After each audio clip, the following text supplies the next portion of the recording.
Well, so far this is what I've come up with for the front disc brake bracket for the wagon. It's kind of an optical illusion because this hole is not centered between the mounting holes vertically, okay? And so the caliper is centered with this center hole straight out, but it's off because, you know, of where the body is. That's why it looks like that. And so the other thing too is I could probably get away with just drilling and tapping holes there. But by doing a sleeve there, I can do that stuff on the lathe. They're actually a M11 by 1.5 thread pitch, which is an oddball. So I've got some taps coming for those. But the other reason for doing it that way, one, it's a little nicer on the having it laser cut because it's rounded there, you know, when it's cut. Oh, I guess I need to go back and change that a little bit so it's actually 3 different bodies, basically. Also, I looked at it, and it looks like it would work with the flat plate mounting the caliper. But if it does need to be moved, then these sleeves can be adjusted in and out on the bracket before they're welded, okay? And then I can perfectly center the caliper. If in testing with the 3D print and that stuff, and I find out that's really not necessary, then, you know, I can easily take them out. We'll see.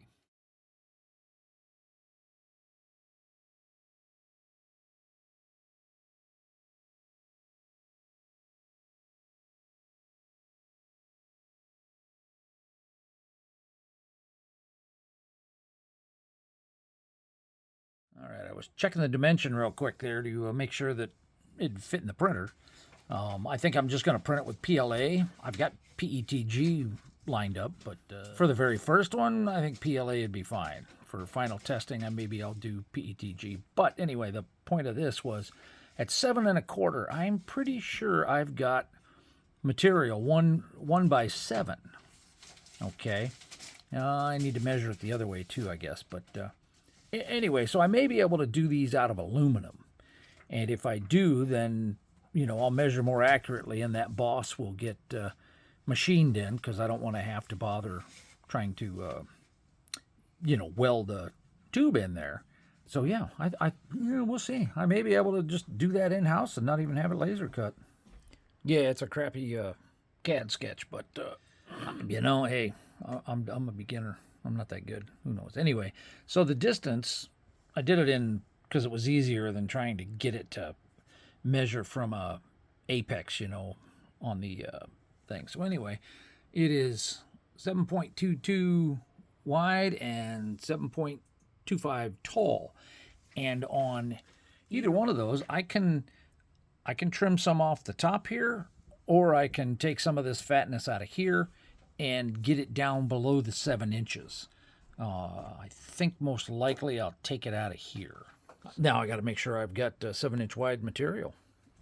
I had this as 3 separate bodies, so in order to get it all print at one time, rather than save 3 different files and then try to put them all on Bamboo at the same time, I basically just did a combine and created a new component that has all 3 of those connected. And then when I told it to send it to Bamboo, it's like that. And there's no real point in, you know, printing out those 2 bosses, 2 sleeves on their own. I could, maybe I will later when I make another print, but not for this one. Well, I have enough 1 by 7. I could actually make 2 brackets out of that, you know, if I trim down the size or whatever a little bit. But I actually have some 1.5 by 8. Ooh, man, that'd be a big chunk. I could leave it that size and make 2 brackets out of that. Obviously, I got enough length there. You know, if I had the laser cutter made, cut and glue together plywood for testing. So I think the 3D print out of PLA is going to work just fine for the initial testing. Well, no lifting. Nice. I haven't tried to take it off yet. I'm not quite sure when it finished. I've been busy on other things, but yeah, that looks like it came out great. So I'm pretty happy about that. And basically, I just ran the bed at 70 degrees and it stuck. No glue. Well, I didn't shoot any video of doing it. I figured out why their hole in the center is so big. This one's too big. I'll have to resize it accordingly. But in order to, be able to just play with the bracket, I had to take some drastic measures. It cut pretty nice, especially having it clamped down like that. Well, there it be. And when did I start working on this? Yesterday? I mean, I did prep work and stuff like that, cleaning the hub, blah, blah, blah, and that stuff. But the actual design part, yesterday, maybe day before, I don't know. Anyway, let's see here. If we go over the top, I put those bosses, I stuck them on the wrong side of the bracket. And you can see that the sleeve sticks out about the same amount as that, my boss. So I'm going to move the boss to the other side. That should take care of that. I got tons of room with the bracket. I could probably go half-inch plate, but what's the point? Everything is pretty much centered. I really like where the pads are at. It's kind of hard to see, but they're probably close to 1/8 of an inch. 100 thou. 1/8 of an inch is 0.125, so 100 thou is 25 thou less. I really like where that's at. Get a shot up in there. Oh yeah, there's lots of room there. A couple changes to make to the CAD work, reprint the bracket, and I think we're going to be golden. All right, I mentioned it on the video shooting for YouTube. One of the next things I need to do is to get these rotors machined so that I can put the studs back in the hubs. So the next iteration of the bracket, I think I might go ahead and print it with a bit more infill to make it a little more rigid. I bumped the walls to 4 and the infill is still at 15%.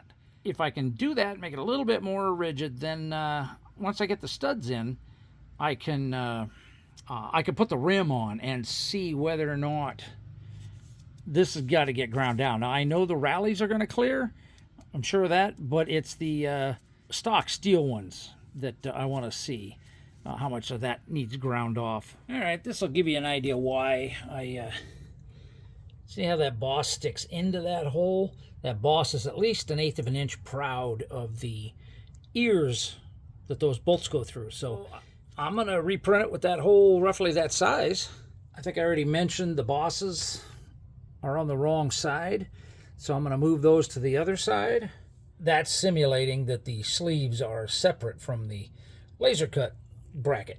I'm not even sure I need to mess with it. I may, if I'm going to be doing these just as a one-off for myself, I may just go ahead and if I do it out of 1 inch thick, I got plenty of room. So I may leave this side smooth and cut those bosses into it on the back side. We'll see. I might get creative. Got time. All right, well, there's the first one. And here's the second one. You can see I got rid of the hip there. It narrowed it up. It should easily fit within a 7-inch wide piece of aluminum. The tabs are now even. I want to say maybe these weren't quite. I don't know. Anyway, I had to tweak and fix a few other things, but there's the bosses on the correct side. And basically what it was it's the difference between right and left. This one with the bosses there would mount on the passenger side of the car, and the bosses would be on the correct side. So it's looking really nice. I got to run some threads and try it again, a little later this morning when it's actually light out. It's 3 o'clock in the morning right now. Well, I'm still playing with the bracket for the disc brake conversion on the wagon. And this is, a universal bracket. The doing it in aluminum, this area is the equivalent of the little bosses that needed to stick out. I'm doing it bigger like this because then it adds a whole lot more structure to it. But the point of this was, one of the cool things with CAD is, since I went ahead and pulled the parts, the bolts from McMaster Car, you can see that I got enough clearance up here at the top for the 7/16 bolt. But I need to go back and get some clearance here. Otherwise, I need to pick a smaller washer. These are already SAE washers, which will be a little bit smaller than USS washers, blah, blah, blah. But that's the cool thing about CAD is I caught that now before I made any chips. Okay, I gotta say that AMS is awesome. I knew I was low on filament, and I was able to run it out to the very end. Dropped in the new filament, hit the retry button, and boom, it takes off, and it is it's printing with the same, replacement spool. I've got a couple of spools of that, so man, that was nice. That was nice.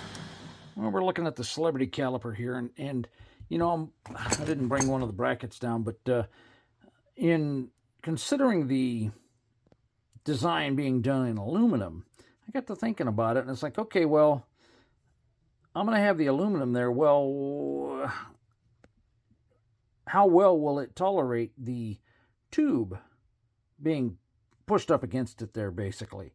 I don't want it to wobble. I don't want anything to wiggle and wallow out the aluminum around there, and then cause that tube to loosen up under the pin, that kind of thing. So I was considering the option of putting a higher grade washer in there for that tube to hit on. Okay, and this is just one I have laying around, but I'd have to clip it so that the pad would clear it, which wouldn't be that big a deal, but it would certainly spread the load out over the aluminum.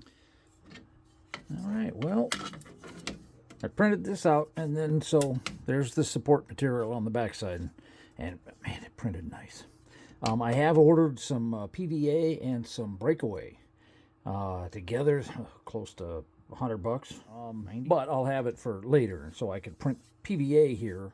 The breakaway is better for higher temp stuff, I guess. So anyway, I thought I'd do this on camera just to,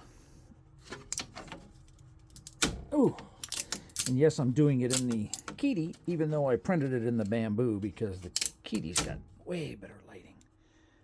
I tell you what, that wasn't bad.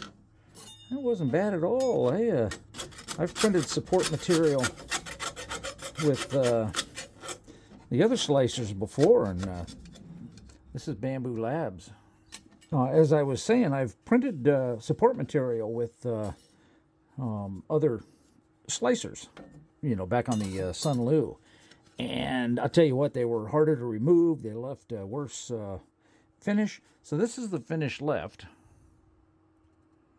And it's not near as nice as this side, but I'll tell you what, and it should be this nice once I get the PVA, or the breakaway won't be quite as nice, but the PVA should be. But yeah, so I think I'll go tap some threads in here, and I should be able to play with this and test it out. Mounts on like that way on the driver's side. So I have a couple other ideas. These raised areas may end up going away.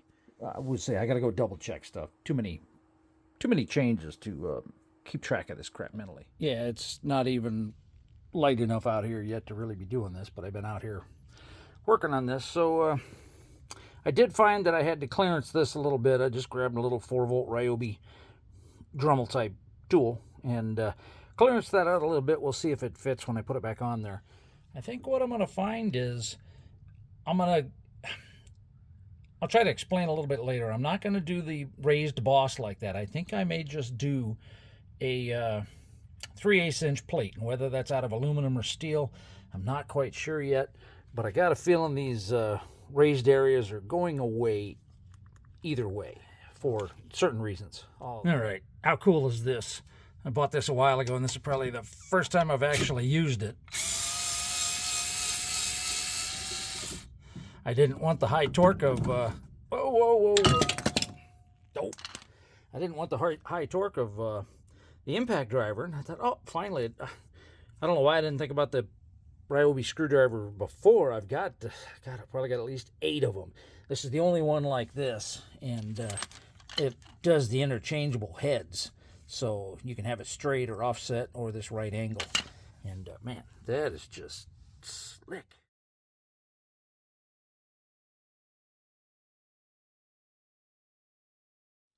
thought it was kind of interesting. This is the new print. 20% infill. I did do a brim, but I put it on outside only. I did infill, obviously, or support. I sliced it with the same slicer. I think I used Orca. Anyway, this is what I found interesting. This is the support material from yesterday, you know, that went in there. I don't know what changed as to why it printed this way. It had to, you know, it had to bridge a much bigger gap. It looks okay. So, yeah, I don't know what the deal was with the difference there. Well, overall, I'm quite happy with the print, okay?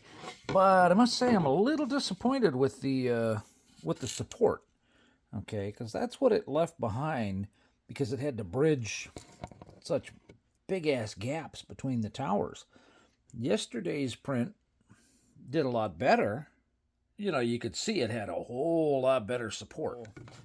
I don't think this is actually part of the support material because there's holes underneath it. So I'm going to leave it there. I've tried to scrape off the rest of the support material.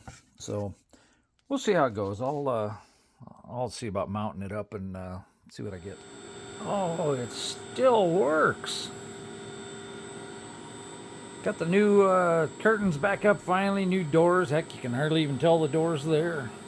Nice and clear. Yeah, so running it through a warm-up cycle just because I don't want to turn it on to make chips, you know, in the next day or two and find out that it doesn't even do this. So, yeah. Well, I'm out in the shop. I started, I don't know, around 4 o'clock, 4 a.m., something like that. So I've got that. I took that off the car last night just as when I got up, 9:30 last night. I've hit it with the wire wheel to get the big rust off. I'll run it through the glass bead cabinet. And so I've completely butchered this bracket. This is the one I had to modify anyway. No. Shit. What a dumbass. I've been talking about how I was modifying this bracket, the one that I already been cut so that I could keep the other one nice. And look at that. I cut the wrong damn bracket. You know, in the grand scheme, it really doesn't matter, but dumbass. Jeez. So what I learned from doing this, I put it in really crooked. Jeez Louise. And then I'll show you the rest of it. So obviously I'm going to tap this in the mill when I make the bracket. I will probably use a tap head and just run that down in there instead of trying to do thread milling. Thread milling is a challenge. It doesn't sit in very well because had I printed it with a whole lot more walls here, or printed the hole closer to the right size, I would have had meat to cut.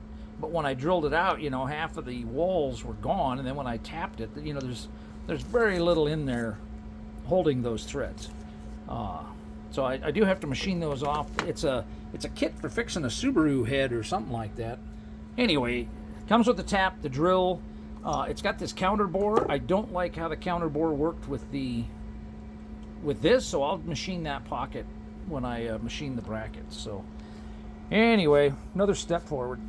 And yep, the mill is idling. I ran it through a warm-up cycle already. I'm not positive I'm ready to machine rotors yet, but I'm pretty close. I've got the code in, and if you notice, I bought a 10-foot USB extension, and I'm doing it this way. I had Dropbox, but now that I'm no longer doing this to make money, Dropbox becomes an expense that I just really don't need. One-time expense on the cable, and I can do it this way. The cable plugged into the mill where the TP link was for the Wi-Fi. Anyway, so there's the code. I may get them cut today. We'll see. It's actually happening.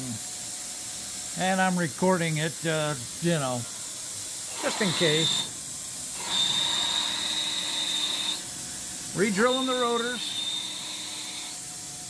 And, you know, I was expecting something a little different with tool changes. I don't remember it.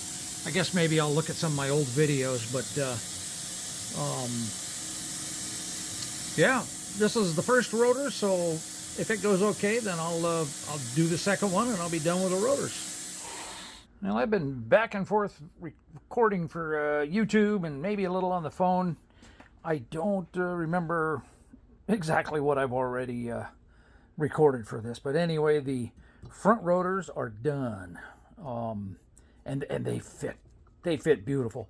I don't see any reason whatsoever. I don't think I could get a ring down in between here that would hold the tolerance any tighter. Okay, so I'm not going to bother with the ring. If there's reason to, I guess I'll figure it out down the road. But man, sorry I'm not on a tripod. It's still upstairs shooting for the printers, so I may end up having to get a third tripod. I'm tickled pink. Yeah, a couple. Anyway, everything went well. I didn't ruin anything or break anything, so